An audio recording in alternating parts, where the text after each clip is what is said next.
Okay, let's get rolling. So nice to see everyone today. Welcome to 440 Gallery Artists Talk. Today we're looking at the work of Joanne Acey and her solo show in the gallery, Urban Stories: A Changing Landscape. I want to remind everybody that the gallery is open for viewing. So of course, that's the optimal way to see the show. So we're wearing masks and keeping the door open, and come by if you can. It's open Wednesday through Friday, 4 to 7, Saturday and Sunday, 11 to 7. And this Thursday, Joanne will be there herself in person from 4 to 7 the whole time, Joanne? Yes. Okay, so keep that in mind. Great time to stop by. So we will also be talking with the artists in the project space. Their show is called Distillation, and that's Amy Weil, David Stock, and Ellen Chuse. So I'll be asking questions, and if questions come up for you, you can go ahead and put them in the chat, or you can just save them till the end, and we'll go through whatever questions are in the chat after all the artists have gotten to speak.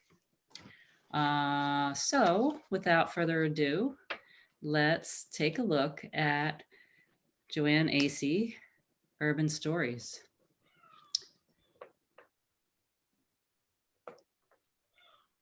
So first we'll take a look at the installation shots that will show us an idea of the scale and what it would look like if you came into the gallery. There's Joanne.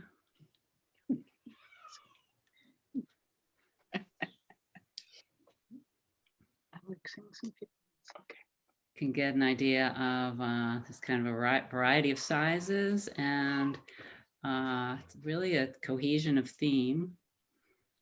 And I think we are also going to see a few shots, yes, of inspiration, urban inspiration.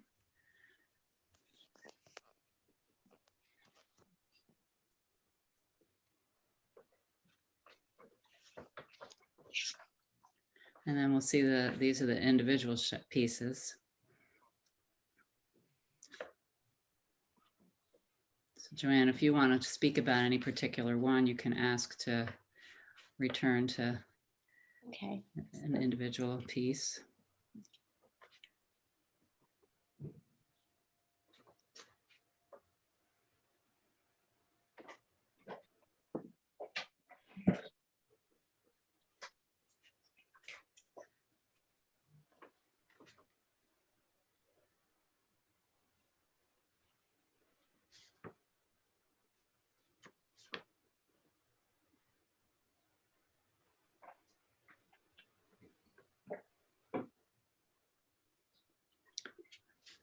Joanne, Yeah.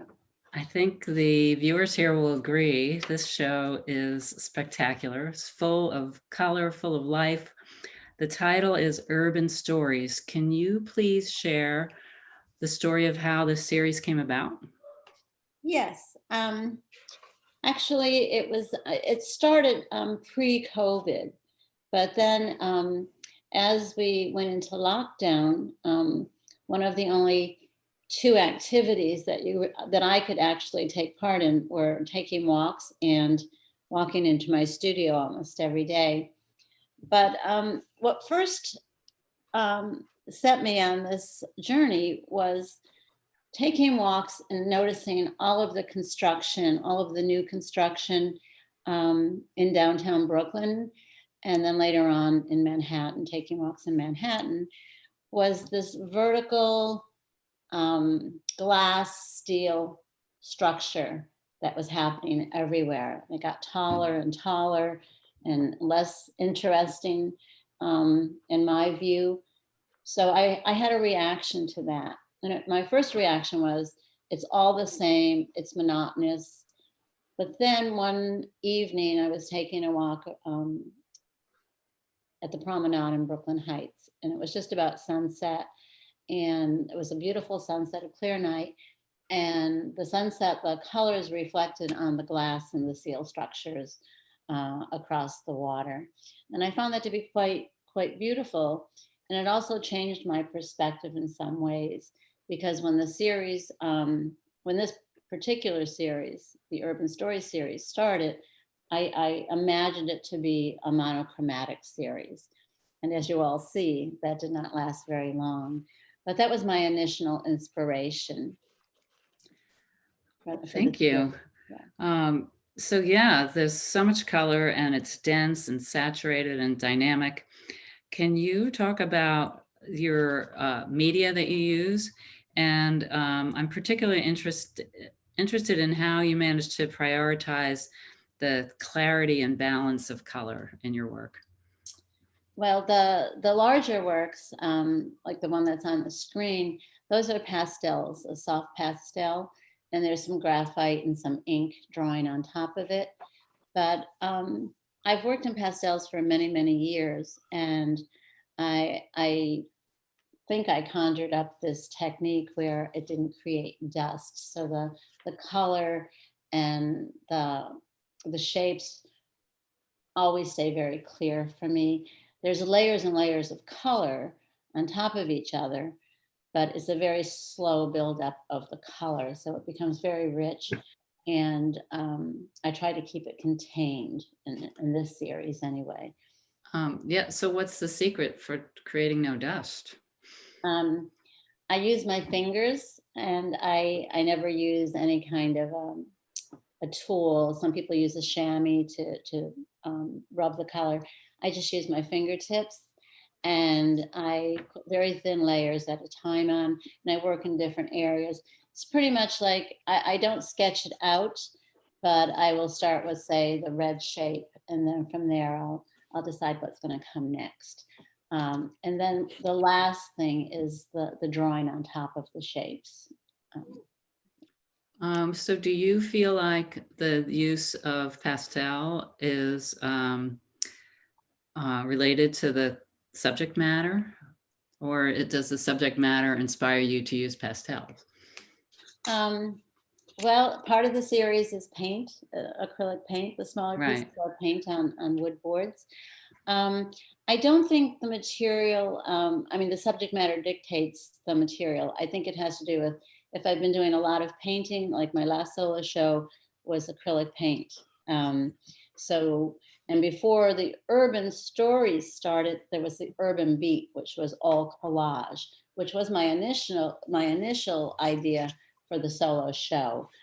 But I tend to work in several media at the same time. Like I'll be working on one series and then go to another series. So no, I don't think that the material or the subject matter dictates what material. It more has to do with what I feel like I want to work with on that particular day or week or month. Yes. Okay. Thank you. So I noticed that although this group of work is very cohesive, each piece is unique, of course, and it truly reminds me of the experience of glancing around a vibrant city scene.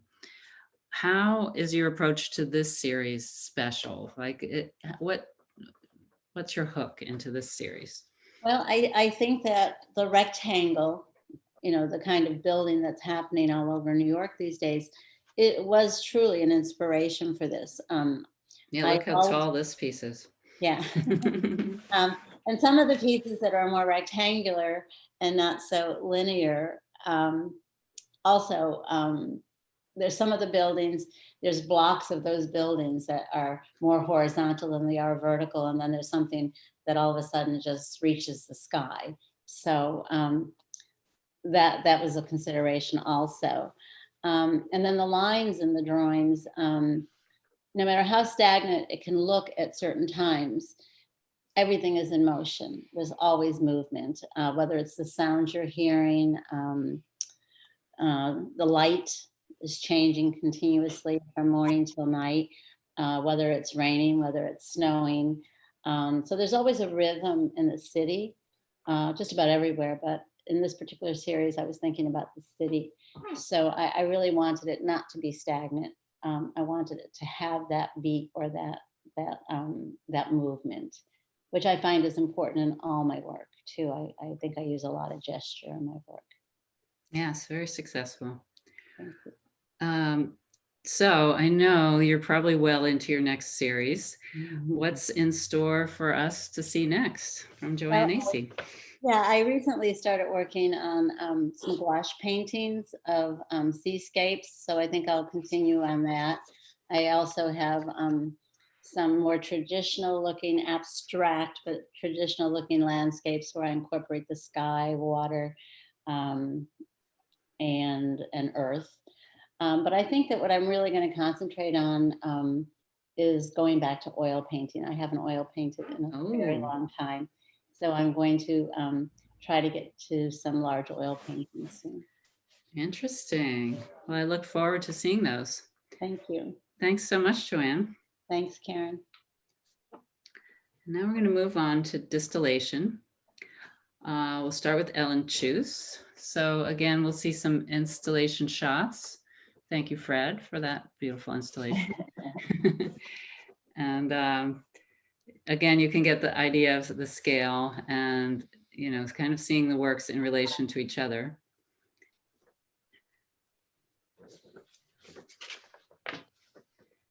And then let's take a look at Ellen's individual pieces.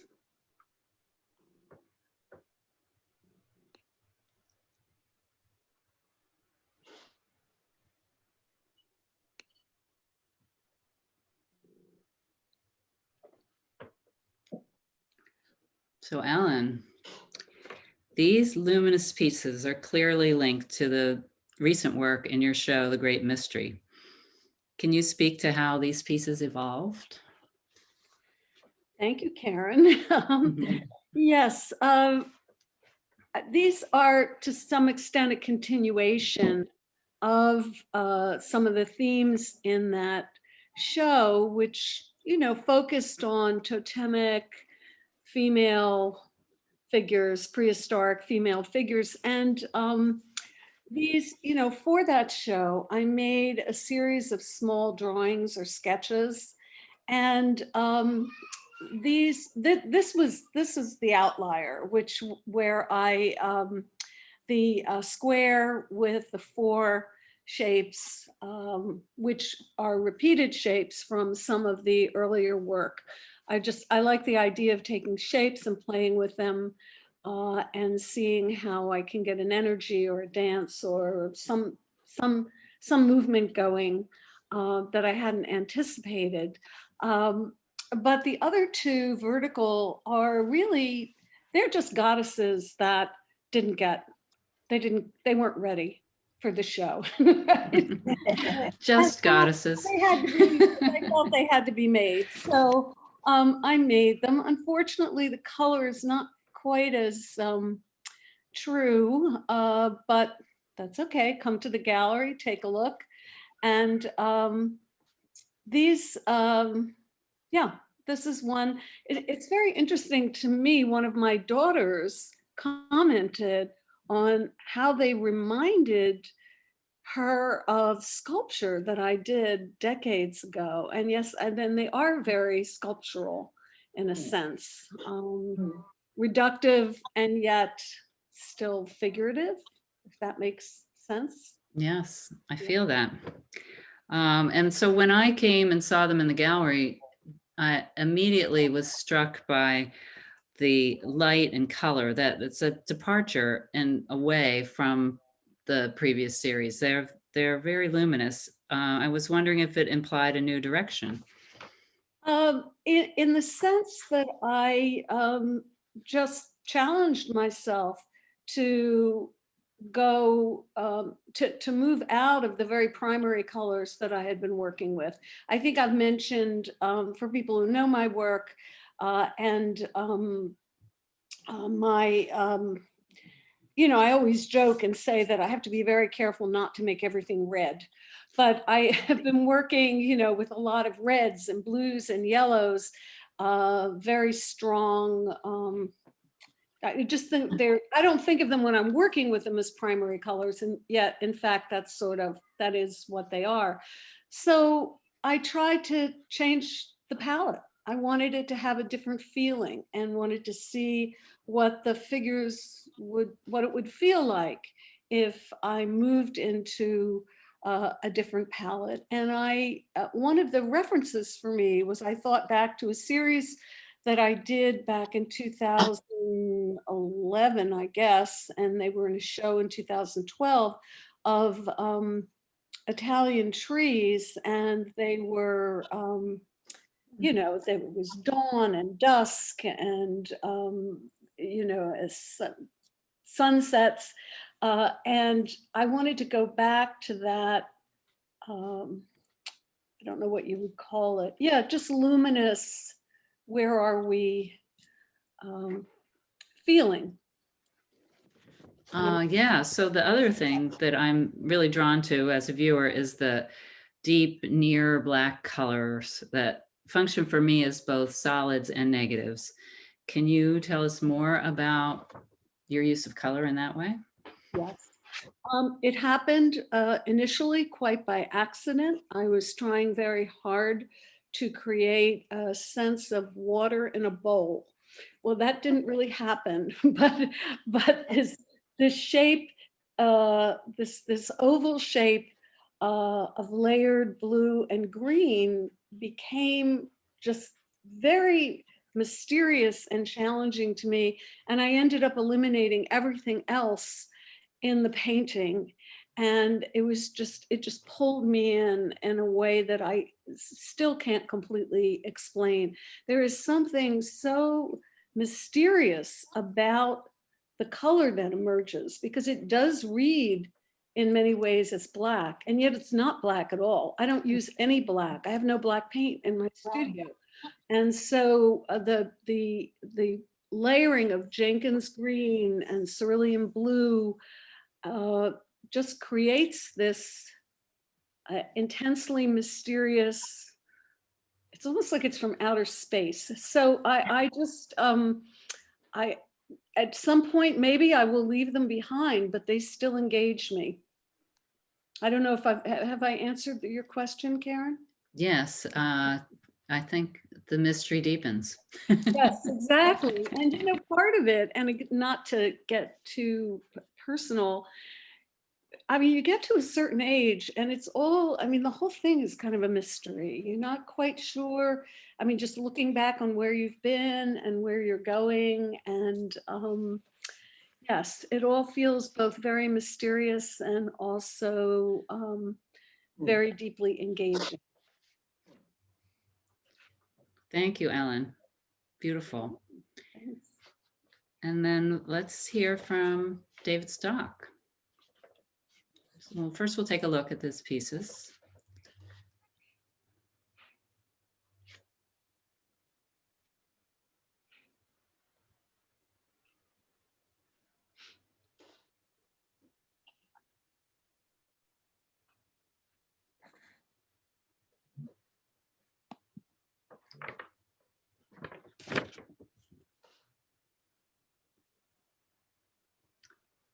So David, the title of this show, Distillation, applies well to your work. Your pieces have a grace and simplicity that belie a complexity of concept. Can you speak to your interest in these contradictions?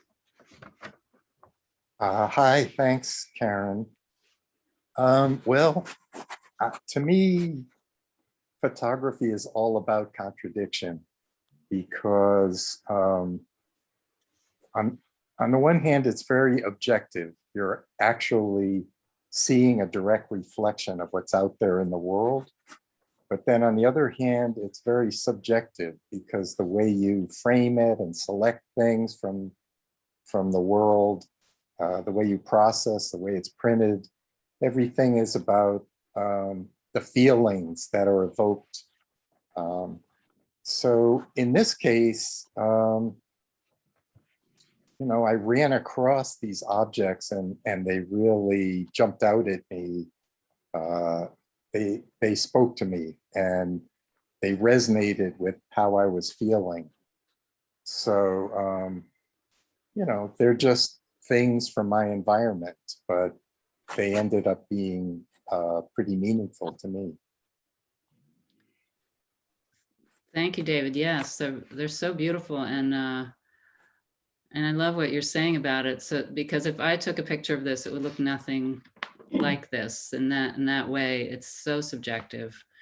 And you've really told your own story here. And I wanted to say also that it's always a pleasure to view your work in real life. So again, encouragement to anyone who hasn't made it to the gallery and is able to, because this printing that you do has such richness of color and surface.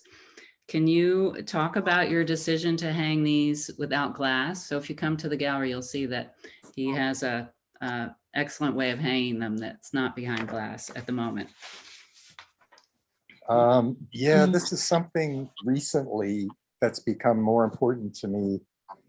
I consider part of my process, an important part is printmaking, and the ink on paper, its physical qualities are very important to me. So at least the first time people see the work, I like the idea of them actually seeing the paper and seeing the ink that's sunk into the paper. I mean, I also frame work, but I've been really caught up in the physicality of the prints lately. They're really, really beautiful. Okay. So these three pieces at first seem somber in their palette and their formal compositions, but then they also have a subtle humor. Is that consistent with this series? Is this indeed a series? And are you planning to continue in this same vein? Well, thank you for what you said. I mean, I really like to try to have some wit or humor in my work. I see it as almost like an entry point for the work sometimes. I'm not sure if this is going to be a series or not. It fits in with other work I've done, other series, but there's something about how I'm paying attention to individual objects. So maybe it will turn out to be a series. I don't have total control over that. Sometimes series just sort of emerge on their own. Thank you, David. I look forward to seeing what comes next. And these are really fascinating. Okay, now it's time for Amy Weil. Yeah. So let's take a look at Amy's.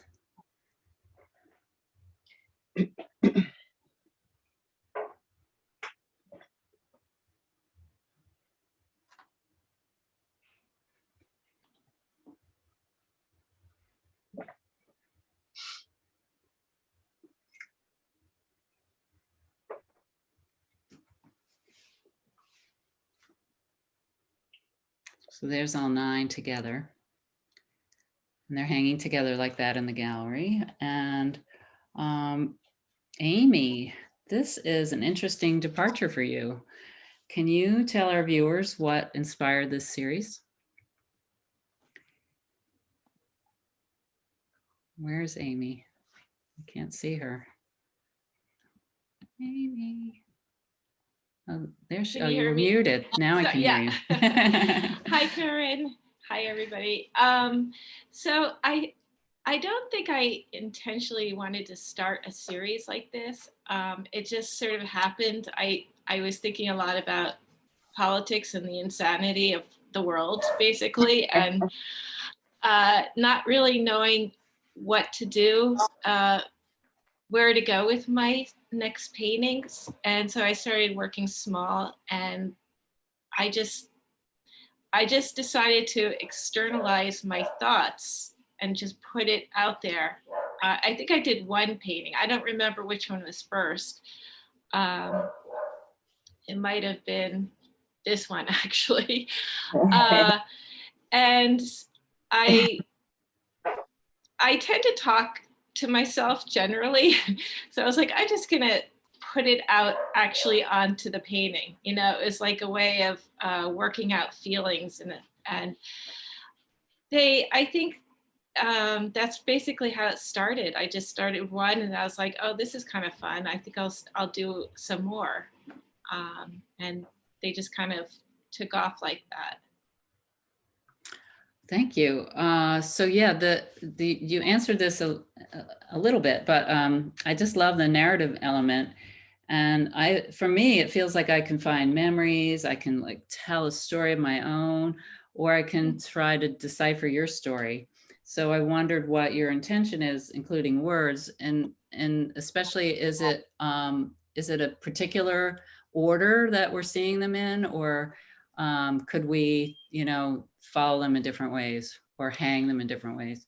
Well, when I first started them, they were just phrases or, things that would just jump out at me, that seemed to resonate. And there really wasn't any kind of narrative. It was just like each painting was its own thing. But then when I started looking at them and putting together, I started to see a narrative. So that's how I hung it. There is kind of a dialogue between each painting, which I thought was kind of interesting and funny. Like the first one, funny how things work out. And then, which is kind of like taking, just accepting what is. And then the next painting saying apathy is not an option. So it's like, no, you can't accept that. And then, and then feeling sorry for myself, cry me a river. And then I'm sorry, what? So they kept going back to the previous one. And then that's how it kind of followed each one, which I thought was very accidental, but it was a really nice surprise to see it like happen as a narrative. Yeah, it's very interesting. So when I first saw these in the gallery, I thought, oh, this is a quirky departure. And then I realized that many of the strong elements in your other work appear and are subtly woven in. There's the grid and the way they're hung, and a grid kind of in the lines of the notebook paper pattern. And the palette is restrained, but it's familiar. Can you comment on this? And also maybe let us know what these are leading to, or if they've led to something else. Well, I really love the idea of using this kind of grade school note lined paper, and they're all painted. They're not collaged. So I was really thinking a lot about how to create an illusion with them within each painting. So, working with different whites to create a cool white against a warm, to really make those papers come out in interesting ways. So it looks like it's kind of sloppily done, but in actuality, each one took quite a while to create the kind of surface and feeling where it all came together as color and composition. Like so I'd have to scrape down the words because it just didn't work. So I really wanted the whole composition to be come together as well as the words itself. And also the surface, they're very cement-like when you look at them in person. There's a weight, yeah. Yeah, they're very weighty. And I like that. It's kind of like these Fred Flintstone tablets. Right, and counterpoint to the idea of like a slim piece of paper. Right, exactly. Yeah, so I don't know if I'll continue with this series. And I agree with David, like things, series just sort of come about, you don't know if you're going to have a series or not. It's just, I might do more. It's just, I work on a bunch of different series all at once. Nice. Well, thank you very much, Amy, and thank you all artists. So I see there's some questions in the chat. Let's see what we have. So this is for Joanne from Fred. Rectangles seem to play a big role in your art. Have you researched the history of rectangles? Joanne, where's Joanne? Are you Joanne's muted. Oh, okay. No, I did no research on rectangles. I have no idea. I just, Wait, I missed part 2 of this. For instance, their origin and use in agricultural societies, which led to cities. Interesting. No, I have done none of that research. I have to admit, though, in the past, well, all of my work is kind of my response to what I look at, outside in the landscape, whether it's a seascape, a landscape, a skyscape. But I did some work, and some of it was shown at the gallery a while back. It was called From the Roof, or From Above. And what inspired that series was actually being on a plane and looking at the ground from the plane. And several times I'm always amazed at the grids that farmers or in Ireland, the way that the land is separated into rectangles or squares. But no formal research. Thanks, Joanne. So this is from Amy Weil, and I believe it's for Joanne also. Your work reminds me a little bit of Stuart Davis' abstract landscapes, especially the color. Has he been an influence for you? Not directly. I mean, I have looked at his work over the years and stuff, but no, I have to say I don't look at a lot of artists' work when I'm actually doing a series. It pretty much comes to me intuitively, and it develops. I think that the subject matter becomes secondary, and the process of the piece developing, and this back and forth between me and the work itself. It kind of, sometimes I direct it, and sometimes what's happening is directing me where to go next. Yeah, but I could see where Amy sees that. Yeah. Thanks, Joanne. And now this is Amy also, but I believe for Ellen. The negative space has such a vibration. It's a comment, but so true.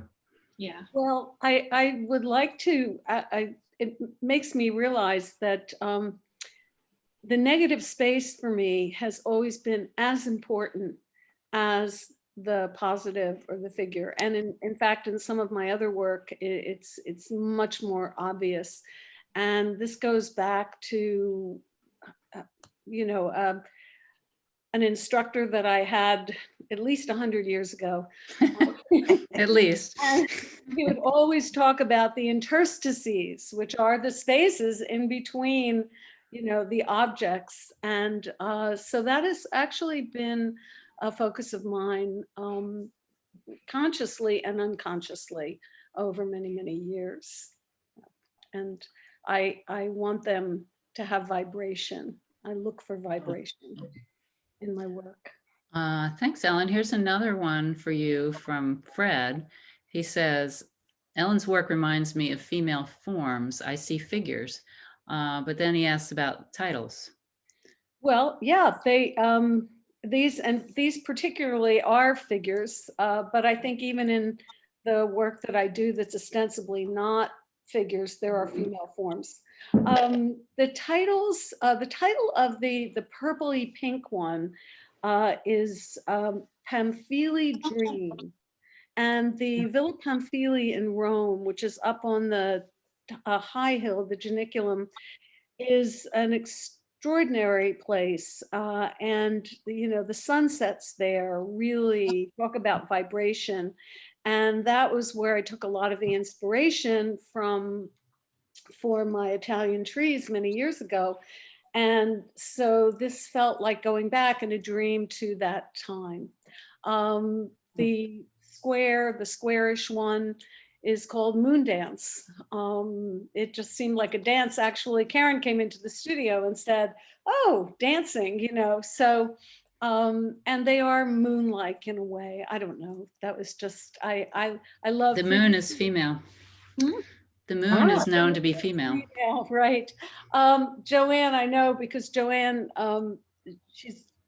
she her work is mostly untitled, number one, number two, etc. And mine was always untitled. And then somehow I stumbled into the great delight of um, of finding a title. And some of them just come as you're working and some get imposed, but it's just really fun. Tom Doyle, who was a sculptor, a wonderful sculptor, and he just named everything after battles and, the Civil War. He just had fun doing that, so it was really, it took me a long time to realize that you could have fun. And the painting with the blue ground is another vision of Athena, the warrior goddess. But this time she's very ethereal. And so I just said Athena ascends, she's going into the heavens. So those Nice. are my titles. Yeah. Thank you, Ellen. You're welcome. Thank you. So Fred has another comment. This one is for David. He says, I love this idea of making art from, quote, throwaway stuff. I don't know if that needs a response, just a nice comment. Thank you, Fred. And then let's see, where are we? Catlin, this is for Joanne. She says, given how prolific you are, I was wondering how long your paintings take to do. Also, do you listen to any particular music when you paint? That's a good question. Yes, I really do miss listening to music. In my studio situation now, our walls don't go all the way up, so I can't be listening to music unless I have earphones on. I find it very distracting to have earphones on. So I no longer listen to music, but I think about music all the time. What was the other part of that question? How long does it take you to create a painting? It depends. The pastel drawings take several days. Sometimes I'll be working on more than one at a time. I'll put one on a flat file and bring out another one. But they can take anywhere from a few days to a few weeks. And the small paintings that are in the show take a few days. I tend to rework those. Acrylic paint is much more forgiving than pastel. So I can really play with them a lot more and decide, well, no, I wish I had done this or painted out. So those don't take quite as long as the small ones. But if I was doing a large painting, those of you who saw my last show at the gallery, there were some very large acrylic paintings, and those may take several weeks before I really feel they're finished. But I go back and forth and work on them. Just want to add one more thing. Sure. Ellen said how I number mine. It can get very confusing too when they're hung out of that number sequence, and we have to start another sequence of numbers. But I do title a lot of my work, which I didn't years ago so much. But it depends on the series and what the image is. But I always have a title or an idea of what the series is. So there are series that are dreams and I name those dreams, or they're landscapes and I name those landscapes. And sometimes I confuse them. So numbering is pretty easy too, but thank you.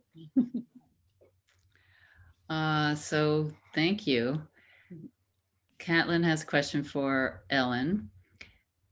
Ellen, you talked about how the work was sculptural. Would you ever want to make sculptures based on these paintings? Another good question. One of the great joys of not making sculpture is storage. As someone who is still trying to figure out what to do with sculpture, I know Karen and I have much less I mean, so much less than she does, but I right now, have two pieces of very modest size that I need to repair, and I have no idea where they're going to go. I worked in clay, in ceramic clay, and I built hand-built sculptures. And I actually, it's interesting. I've been thinking that I might like to have a show of the sculpture at some point. Just looking back. Great. Yeah. That would be so interesting. Yeah, Yeah, it would. yeah, It that'd would. be- But I don't know. I mean, the physicality of, and Catlin knows because she makes sculpture, but the physicality of it and the demands. But why not think about it? Maybe I could just do some smaller things. Right? But it's just been interesting to see. It's like full circle. I mean, I'm really talking about going back to the 70s, and I mean, and here we are in 2021. Is it really that long? Yeah, Here we are. here we are. We're still here. I wanted to comment on that because I'm a big fan of Ellen's work, and the glow in the backgrounds and around the figures, the colors are so amazing.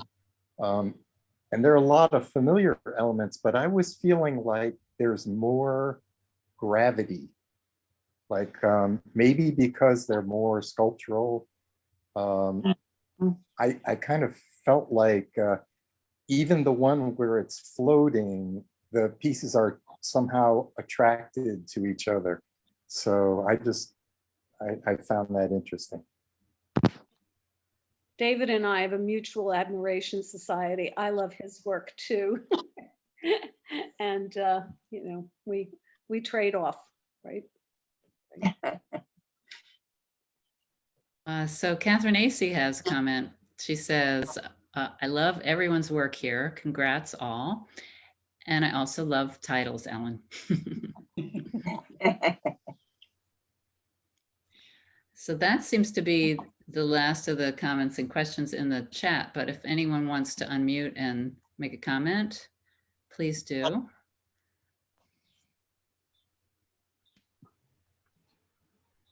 Comment, question. I want to just say how blown away I was by Amy's work. Thank I- you. I feel like, in a way, there's like I don't want to say negative energy, but you're letting out some like aggravation in a way in a lot of the actual comments, the actual words. But the pieces are so elegant, and the group of them together is so amazingly elegant. Thank the, you. the red lines and the lines of the paper, and then that piece in the middle that kind of like pulls it together graphically. So just kudos. I appreciate that. Thank you, David. And Amy, also for you, I see this popped in. Amy, how about a chalkboard series?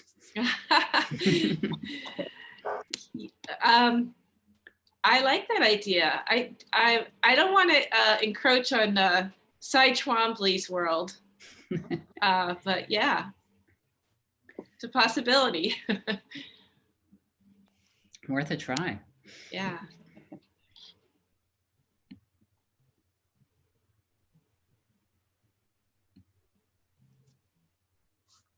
Anybody else? Yeah, I seem to be the chatty one here today, but Go for it, David. Joanne, I didn't get to see your show in person so far, and I'm really upset about that. Well, But get there. Now I yeah, understand. know. I understand completely. I know. It looks amazing. I was interested because, like, as a landscape photographer and doing urban landscape, one of the things I always have to deal with is like perspective, where the lines converge.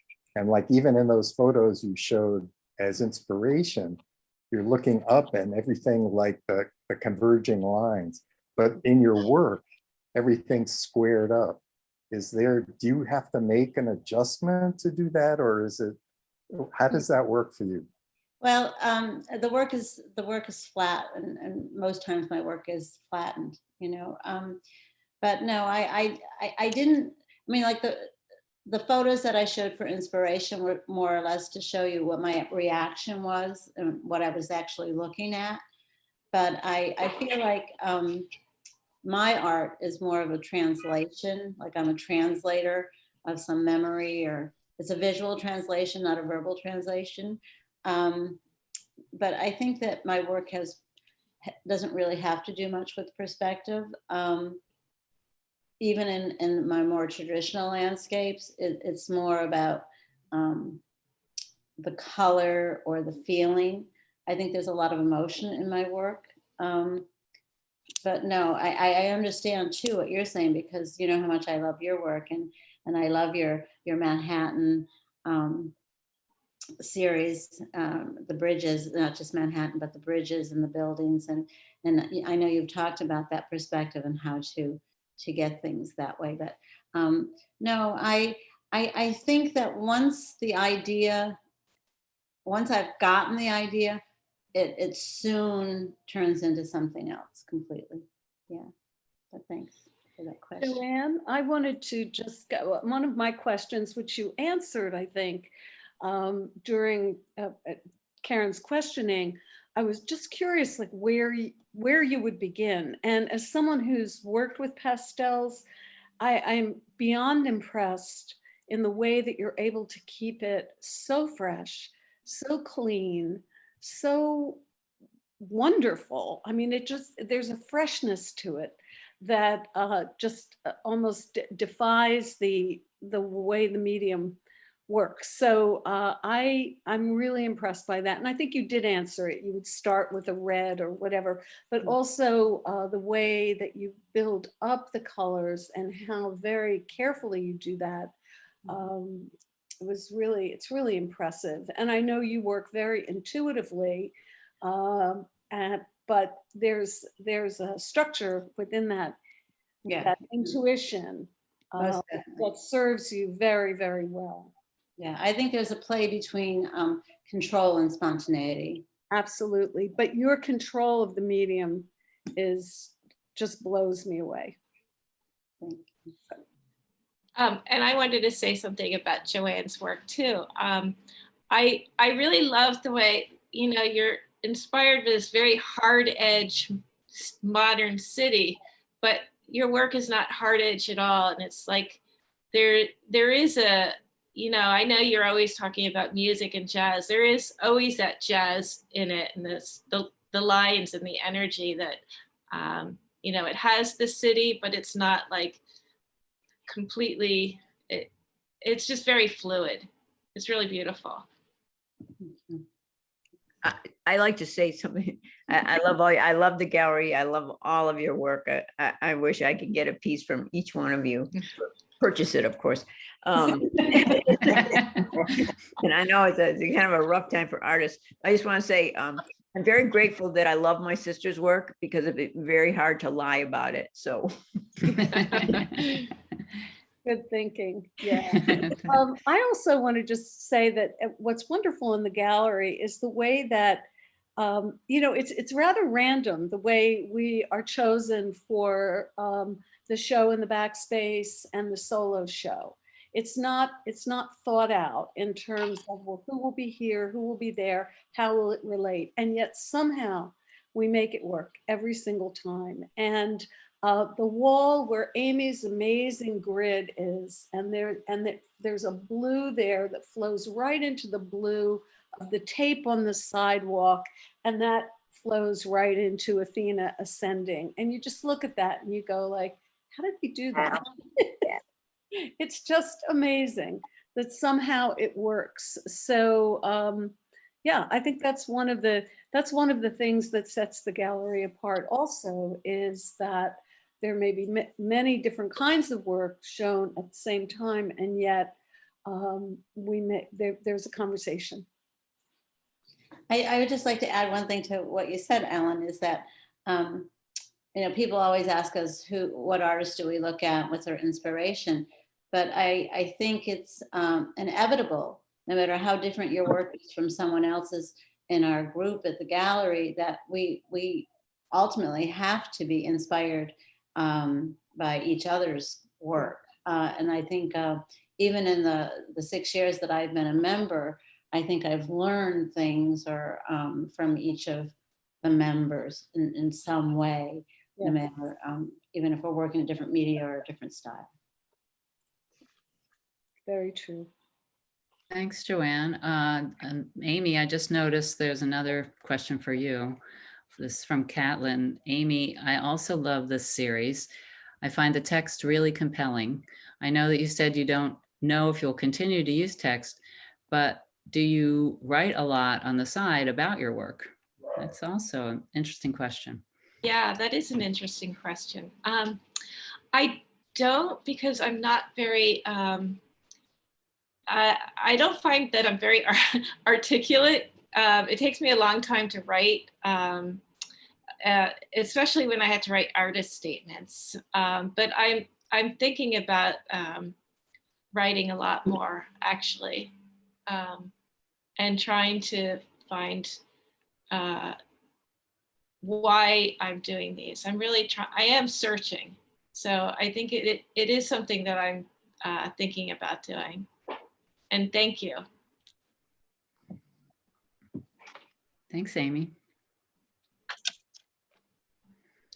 Yeah, I just want to say I really appreciate that the artists have questions for each other. And I think it's all like Ellen and others have alluded to, the 440 magic is alive and well. Well, you're part of that, Karen. I mean, for Yeah. those who are not in 440, you know, we're doing a lot of back padding here, but Karen creates some of the most amazing and insightful questions. She always finds wonderful, positive things to say about the work and asks questions that just expand. I mean, I find that her questions, whenever she's asking me questions, that I begin, anyway, just I learn about what I'm thinking through Karen's questions. That's what I want to say. Yes. And I think that her questions really can draw that out for each of us. Thank you. And that's part of what's so wonderful about doing the artist talk, that just what Amy was saying, that sometimes you don't really know what you were doing until you kind of get a response, and then it resonates and you realize, oh, that's Right. why I did that in that way. Yeah, exactly. Yeah. So thank you all who have come to the talk to help our process in this way. So if there's no more questions, does anybody else have a question? I don't mean to rush us to the end. I just like to thank everybody who took this beautiful day and came inside to be part of this. And I see some old friends there, Barbara Mattson and Kimberly Butch and Damali Miller, and my college roommates there. They're all sitting in the living room down there at the shore. But just thanks everybody for being here today. Yes, thank you so much. I just want to mention a couple of things. Joanne's closing party is going to be May 23rd, 4 to 7. And the next show coming up is Fred Bentheim's solo show, Making Space. His reception will be May 28th from 4 to 7 p.m. And so Joanne's show closes on the 23rd. So try to come to the closing party. It's sure to be a good time. And then I want to also mention a satellite event that is my work, Gowanus Retrospective.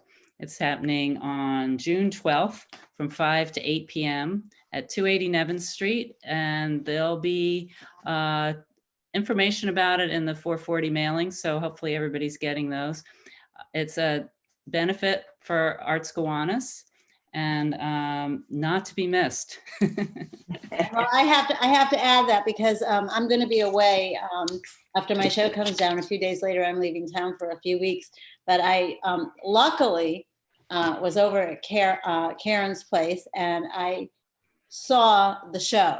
And if you don't go, you're crazy. The workplace phenomenal, and it spans decades, and it's all beautiful, and I already purchased mine. So go, go, go, go.